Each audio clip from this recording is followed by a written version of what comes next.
I just wanted to start this episode off by saying that we do talk about sexual assault and rape. So if you're not comfortable with that, please click off the video and have a great rest of your day. Welcome to the United We Stand podcast. This is going to be episode 1 in a 2-part series.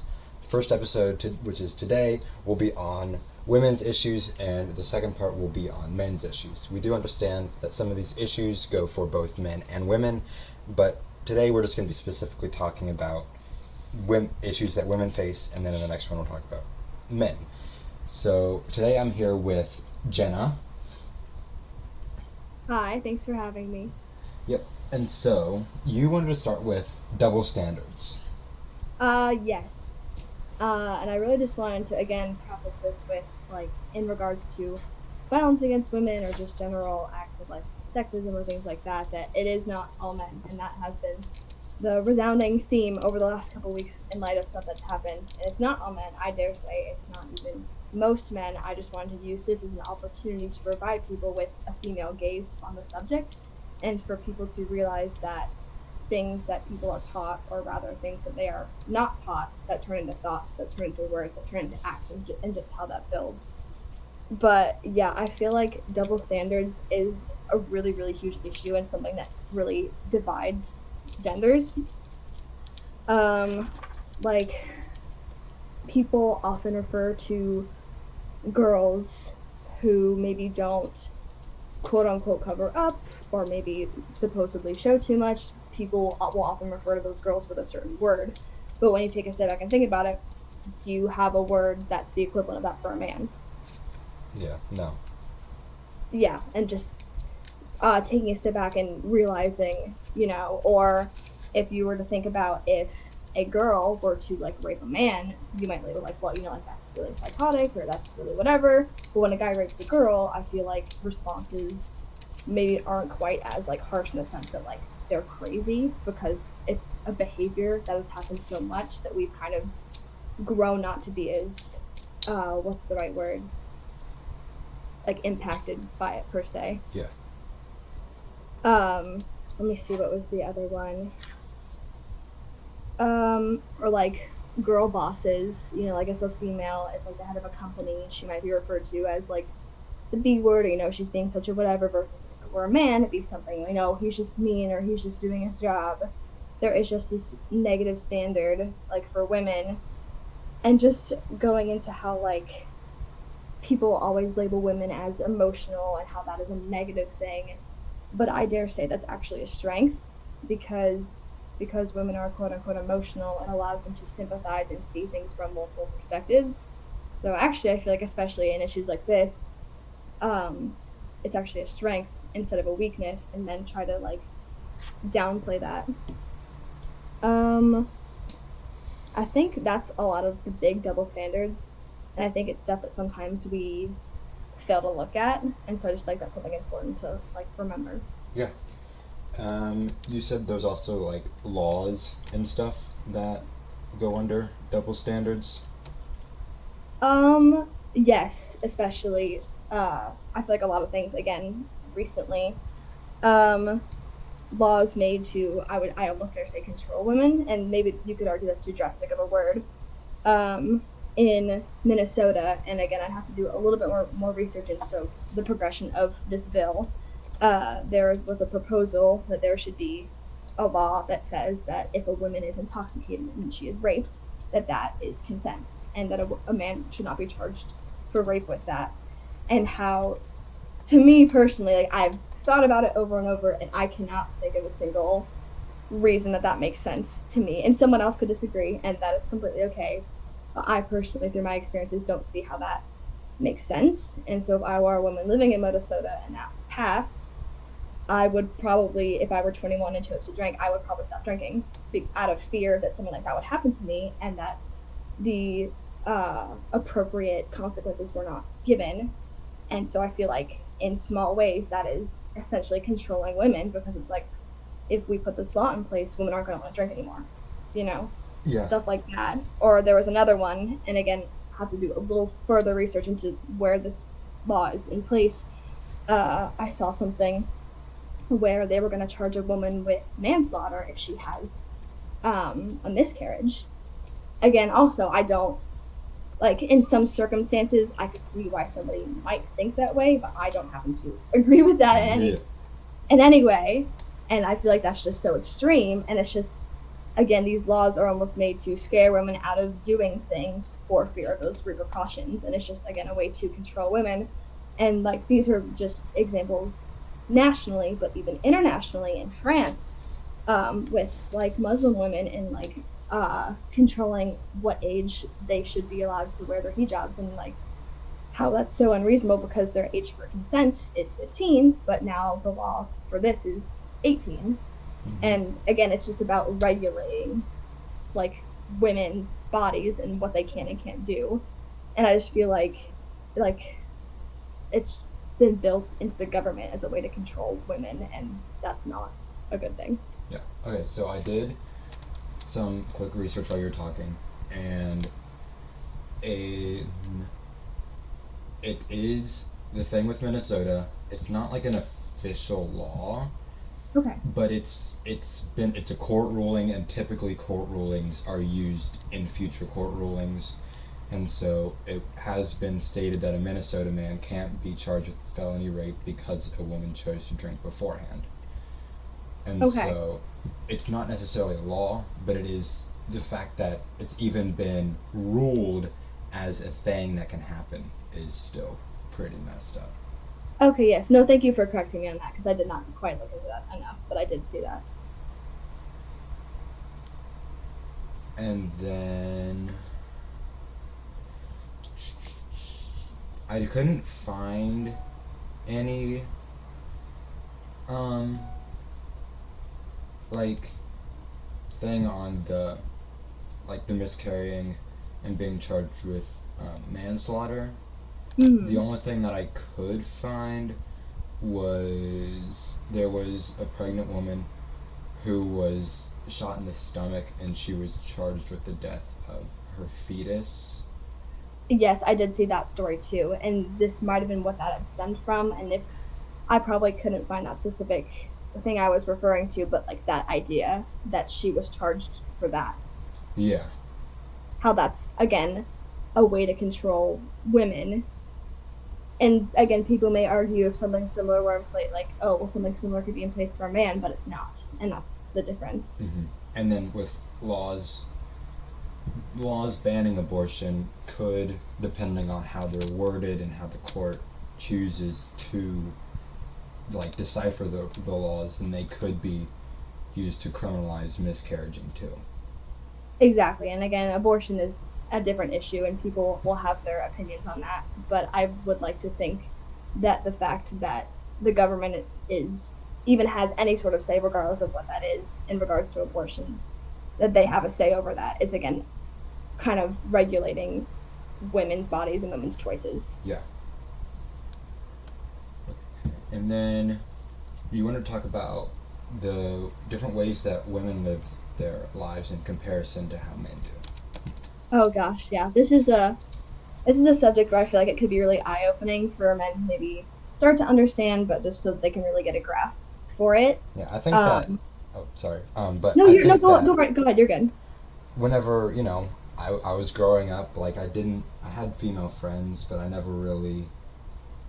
Well, I didn't live in a super dangerous area, so I never really heard horror stories of things that happened to women. And then as I started to grow up and I started to experience the internet more, it was pretty shocking, the things that would happen to women just for leaving their house. And it was pretty upsetting to find out that people live their lives like this, and that people are genuinely scared to leave their house for good reason. Yes, and thank you for saying that. I think that is really just eye opening. Like you said, you grew up and like you didn't know a lot of what was happening, and you go out into the world and then you suddenly see what is happening. And I guess that's something I just really wanted to touch on, because I feel like it's important. Girls at a very young age are taught to cover up, and to not show too much skin, and it's distracting for the boys, and everybody jokes about the shoulder thing in middle school, but like that's kind of where it started. And like with the dress code, and obviously like you should be dressing semi-appropriately for a setting like school, but banning something like showing your shoulders is a little obscene.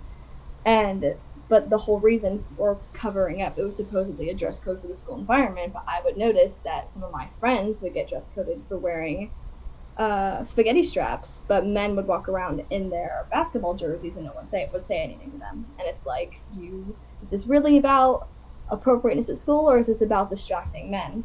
Yeah. And if it is about like distracting men, quote unquote, that's not a good word to put it, because it is not my fault as a woman if like that distracts a man, because if a girl is getting sent home and being um is not getting her education for something that she's wearing because it's making a man distracted, that's on the man, not on the woman.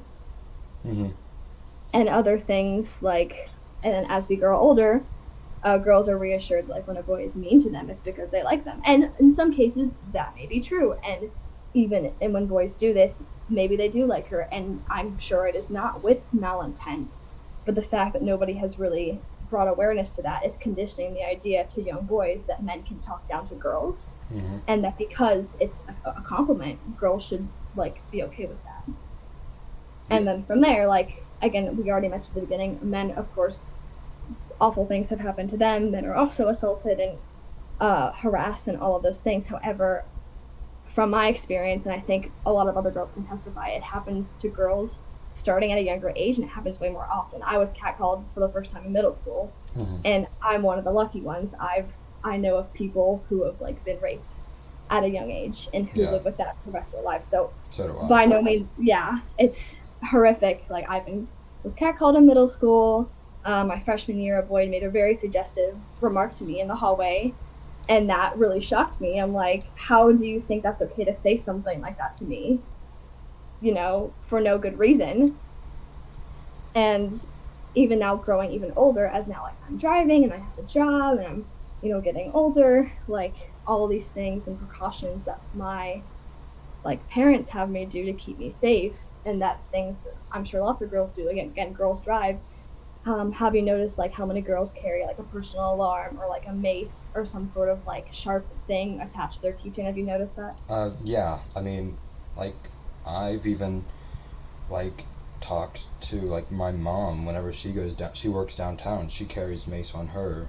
I have a couple friends, and they have mace on their keychains, and I mean, I don't think I've ever met a guy who has like a taser or mace or something like that attached to their keychain. Like they may have something in their car, like worst case scenario, but it's not something that you Mm-hmm. actively keep on you.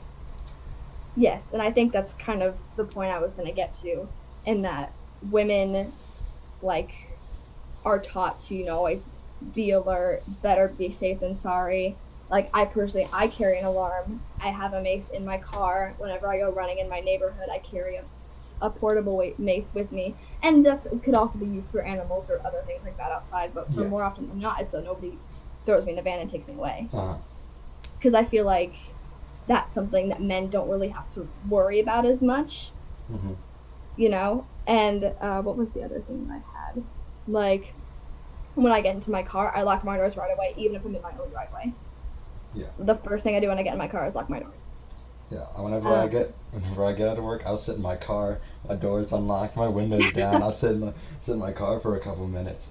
Yeah. yeah, and I feel like that's something that men don't realize women have to do, or like they hear it and they're like, oh, like you're being dramatic, or oh, whatever. And I personally feel it's better to be safe than sorry. But like, yes, I lock my doors right away, even in my own driveway. You notice guys always joke how girls go to the bathroom in groups in public settings. It's for good reason, Yeah. you know. Like girls shouldn't go to big cities alone. Like when my mom and I love musical theater. Whenever we go down to the Aeronaut to watch shows, usually we come outside and it's dark. We carry mace with us, Yeah. and we park in a well lit parking garage in like a safer side of town. I mean, Um, I yeah, went sorry. downtown today with um, a friend, my girlfriend, her sister, and one of her sister's friends, and like they were catcalled multiple times when I was like standing right there, and Seriously? yeah, and they were like like they were joking like, "Hey, it's a good thing we got you here, or else we don't know what would have happened." And I was like, "Ah, that's kind of scary." Yeah, and I think that is so crazy to think like you were even standing there as a man and people are still doing that. Like, Yeah, regardless of your relationship, you could have been a brother. You would, in this case, you were a boyfriend. Like the fact that men still feel that they can do that without consequence, yeah, and or maybe men, again, like with catcalling, men might think of it as a compliment. It's not. It's hmm, scary and it makes people uncomfortable. Like my mom, she likes to run, right? And so whenever she'll run outside, like down Mason Montgomery, like people will honk at her from time to time, and that terrifies her. yeah, She doesn't think of that as a compliment because what happens when that car turns around and rolls back down and snatches her on the way back? yeah. Like it's not. If anyone listens to this thinks that it's a compliment, it's not. It's uncomfortable. It's scary. Even something like a whistle, like it just makes women uncomfortable that Well, you're I think what looking at them in a sexual way, like in that light, yeah, you know? and I think what makes it difficult, well, at least this was what was difficult for me for the longest time, was that whenever I've received compliments from strangers, like I can count them on one hand the amount of times that I remember every single time that I've been complimented by a stranger in public, and like Yeah. it's just not something that happens to men very often, and whenever we do get complimented in public, it's like it makes our day because like it never happens, but like men don't understand that it happens so much, and that like it that it becomes intimidating, or and that there's like a history of like violence towards women when it comes towards catcalling, and that while men don't have, typically there is, it does sometimes happen, but typically whenever men are complimented by women in public, it's not, there's nothing that comes out of it. It's just, it's normally some old lady, and you're like, oh, well, thanks for complimenting my hair, or you know Yeah, or like complimenting a woman that maybe your friends were like, "Oh, you look nice today." Like that's a nice compliment versus complimenting something that she's wearing, like, "Oh, like that's a nice skirt," or something like complimenting somebody just in general, like you recognize that they look nice and it's someone that you're friends with or acquaintances with, hmm then like, that's something nice. But if you are not super close with them and you're complimenting on something that is suggestive, or even if you don't feel it's suggestive, women at this point have been trained and are uncomfortable to the point where anything more than saying you look nice makes them uncomfortable. yeah, Yeah. And also just like with how girls are raised and like in terms with like rape and consent and sex, and this kind of goes back to the double standards thing. I forgot to mention this. Like there's such a stigma surrounding women who have sex versus men, yes, especially if it's maybe what people may deem before like an age that's like appropriate or that they're ready, or like hmm depending on what you believe religiously or what you practice culturally, what's like deemed appropriate by that, like how there's such a stigma for it. And if you feel that like maybe you shouldn't do that until a certain age, like that's your belief and you can believe and practice whatever you want, I think that's amazing. But the fact that women are shamed for that and men maybe aren't, hmm or like in all the movies, the girls are always the ones that are shamed for that, and the guys are always praised. And that might be yeah. taken to a bit of an extreme I in mean, movies, I but I mean, I don't know, because I mean, I'm guilty of this myself. When I was in middle school, um, like there'd be rumors that, because like this was like just when people started having sex and stuff, like we'd heard rumors that one girl would be like, oh, she did, oh, she's such a bad person or whatever, and then we'd hear rumors that one guy did, and we'd be like, oh yeah, good job, so like it's not, and like obviously I'm not like that anymore, but like mm, you're just trained, like you watch a movie, and a guy has sex, you're like, oh, you're a big, strong, macho man, you're a big man. But whenever a yeah, girl like does, okay, wow, you took yeah, your V card, like, hmm and then women are shamed and ridiculed for that, and like slurs against women and all these things, and like there is just such that stigma surrounding it, and it almost, I feel like, whether it's media portrayal or just like what they've been taught, like women may feel bad for like enjoying those experiences because they've been conditioned that they aren't supposed to, yeah, or like they get ridiculed for it, so like they don't, you know yeah, I just feel like that's awful. Also, just again, double standards and how like women have to like censor themselves to like protect a man's ego or cover up for a man's sake or Mm-hmm. different things like that. I just think it's ridiculous and it's just really sad. Yeah. Yeah. All right. So you want to talk about negative things that girls are taught from a young age?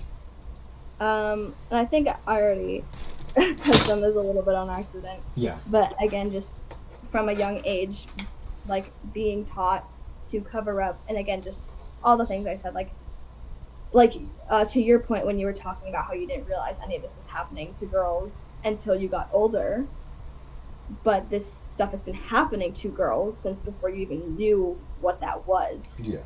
and I think that speaks volumes. Mm-hmm. I think that speaks a lot too. And again, it kind of goes back to this almost. I drew this triangle. I have like a notebook because I'm a planner, Mm-hmm. and I drew this triangle because like in school, they've been teaching us more about like systemic racism, and in one like seminar I was able to attend, they put it in regards to this triangle, and this is a completely different issue than that, but I like the analogy, and I feel like it was something that made people understand it more. So if you look at this like a triangle, at the base of a triangle, it's like teachings and things that boys are taught. Or maybe rather that they're not taught. Like, fathers don't correct, behaviors like if they make a comment to a girl or like they're teasing them in a way that's like kind of mean and they don't correct that behavior, or Mm-hmm. if a boy like whistles at a girl in middle school thinking that she likes that, and because girls are scared to speak up, they don't know any better to not do it. And that's why I'm saying it's not necessarily entirely on men for this.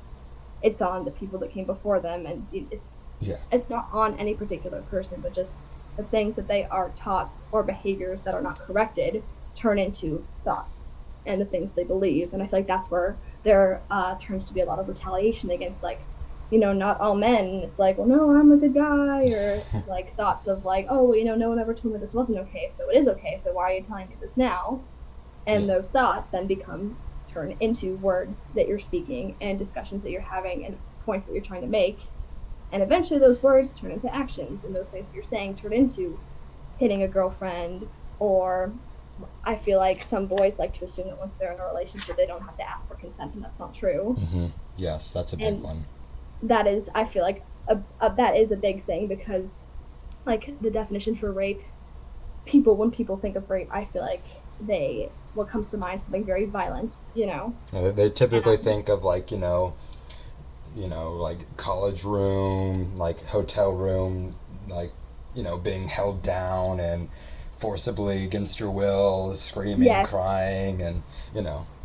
and in some horrific cases, that Yes, sadly is. but But I feel like over time, the definition has broadened into like that anything that's not consent, yeah, and that is true. Like anything that's not consensual is rape. And even if you're in a relationship, it's important to consent. I'm not saying every time you go to kiss your girlfriend you have to ask her. Like you yeah, kind of get to a point in a relationship where like you understand boundaries, and that's also just. I think in terms of relationships, it's knowing what boundaries are, yeah, and if you want to exceed those, communicating that with a partner. yeah. And just like in general for anything, like consent is so important. I actually wrote down something when I was going through lists. I thought this was interesting. Like for men who maybe don't understand what they're doing, like if you wouldn't do or say X to a man, why would you do it to a woman? And then things like invade personal space without asking. Like if a man is, trying to get his way through a crowded room and there are like women there, he probably wouldn't have an issue like putting a hand on her lower back or her shoulder to move her, versus if he was moving past men, he just kind of like shoulder through them and try not to touch them. And that might be different for each man, or some men again might say, actually I feel more comfortable like touching a man than a woman. But I feel that I've seen that happen or seen that portrayed before, or like as a woman, even though like this might not be with any malintent whatsoever. Like if I had a male teacher and like he like put like a hand on my shoulder or something, like that's obviously fine and I'm obviously okay with, but just Hmm. noticing how maybe they wouldn't do that to somebody else, Yeah. you know? Or like making an inappropriate comment. Like you wouldn't, and I mean if you're not into guys, a guy probably wouldn't say something like that to a guy Hmm. anyways. Just the fact that you would make a suggestive comment to somebody that you don't know super well. Yeah. Like, why would you do that? And it kind of goes back to I also wrote down um I saw this, like, not per se a study. I follow a lot of different Instagram accounts, and one that I came across, they did, like, those fun poll things on stories for people Uh, like type questions or whatever. yeah. And like the question was like, oh, like, what would you, like, guys, what would you do if there were no girls for a day, or like girls, what would you do if there were no guys for a day?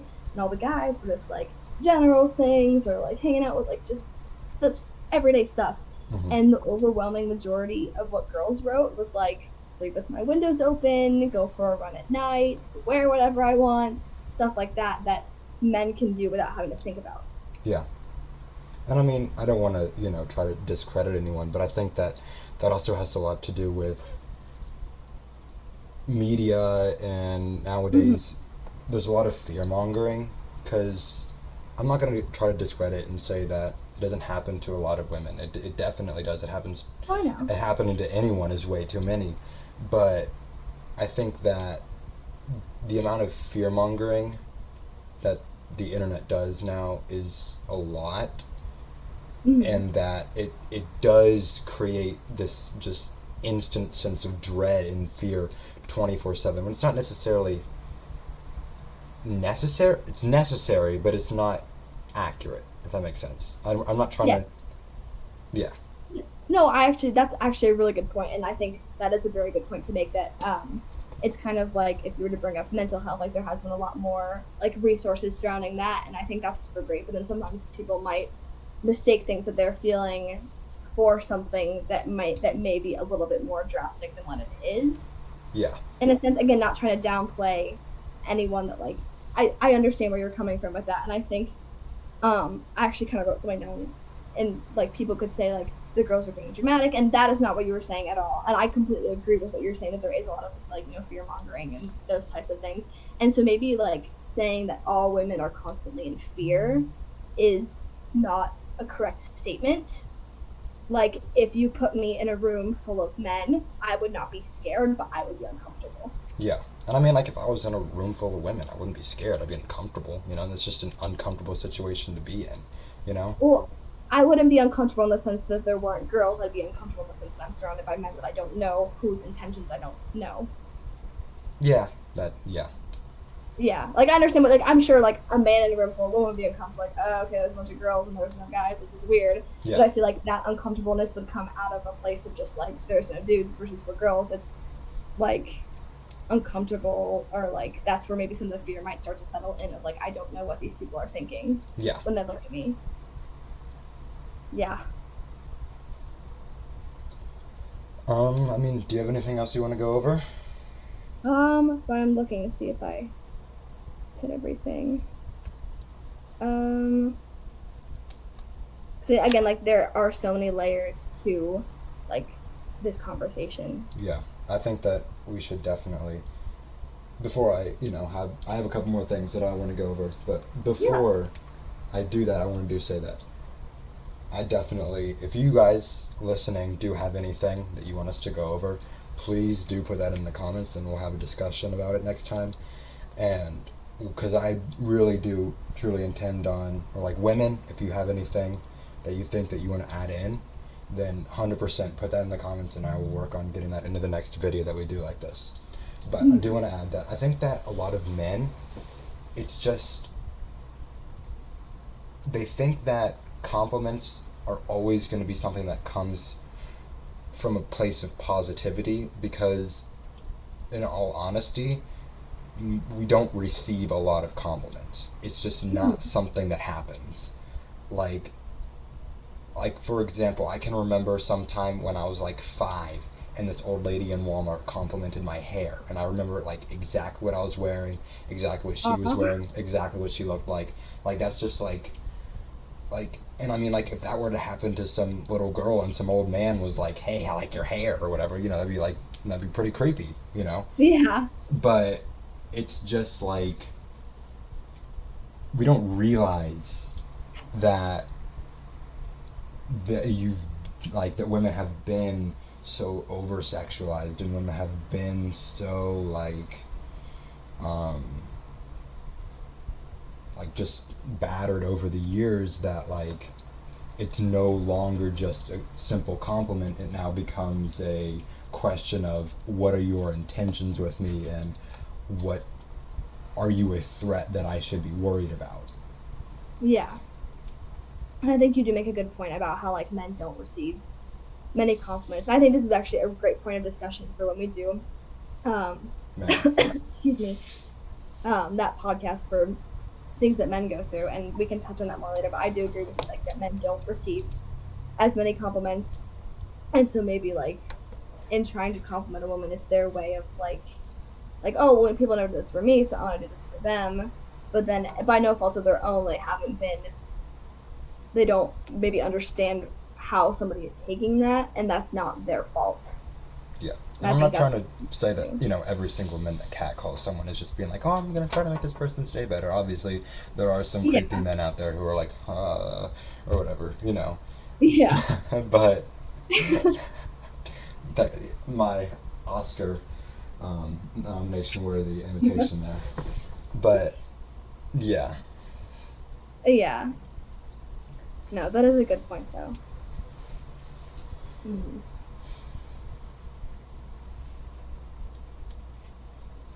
Trying to think of anything else. Oh, I felt this is kind of. I mean, we've talked about this a little bit, but something that I think that I've kind of come to realize through, because again, social media, we are exposed to so much more, Yeah. and I'm grateful that like I've been able to like educate myself as well as thanks to this, help others understand. Hmm. I noticed that representation in regards to matters of like rape is completely skewed. Have you maybe noticed that? Do you know what I'm talking about? Maybe. It's and you can disagree.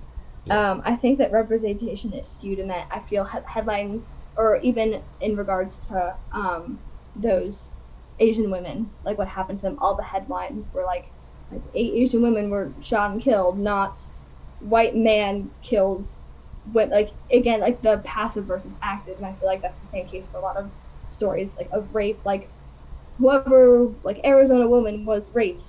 No, that's passive. It's whoever man like raped a woman. That's more active, and that is holding accountability. Versus if it's always almost putting on a woman like, oh, this woman was raped. It was her fault. She was wearing X. She was intoxicated. Like a woman was raped versus like a man raped a woman. Yeah. Like how different that is when you look at it. And then,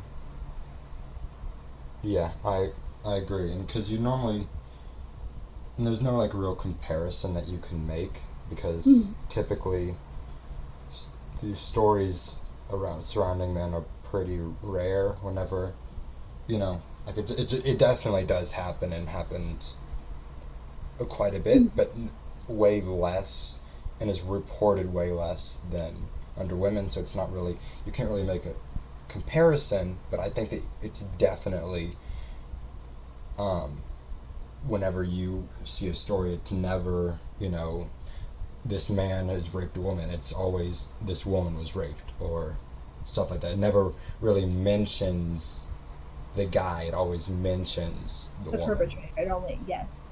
And I feel like that is important, and that makes what happened passive versus something that's active. And I feel like when it's like a woman was raped, that kind of, again, the whole issue with, oh, what was she wearing or was she drinking, none of that should matter.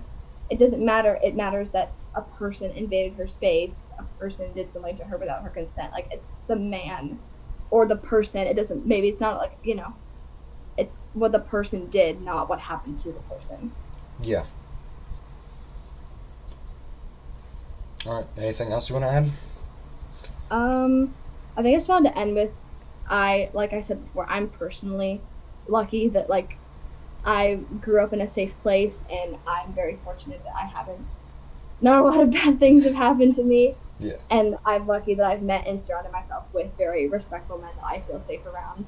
Um and I feel like it's on all men and all people just to like do things to help in subtle ways.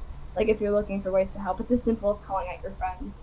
Or if you're friends with other great people, that's great. Call out people that you see doing things like that, because that's how you break the cycle. Mm-hmm. And when women tell you their stories, you need to believe them. And men, again, like the whole, it's not all men, it's not all men. You need to put your pride aside and listen to where she's coming from. Yeah. Because some of these things that women have endured, men don't really have a good idea about, and they're trying to, in a common, respectful way, kind of shine a light on that so you can better understand. So I feel like at the end of the day, it's just about people of every gender respecting people of every gender. Mm-hmm. And that is how we grow closer and unite rather than continue to be driven further apart. Yeah, definitely. I think that's everything. Yep. All right. Cool. Thank you for watching. If you did enjoy, please like and subscribe. I did try a new mic for this one, so if you like this one better, please let me know. Or if you have any ideas for future videos or any topics on women issues that you want us to go over in the next one, please let me know in the comments down below. The video for men should come out soon. Just make sure to turn on your post notifications so you are notified when I upload. Again, thank you for watching, and I'll see you in the next one.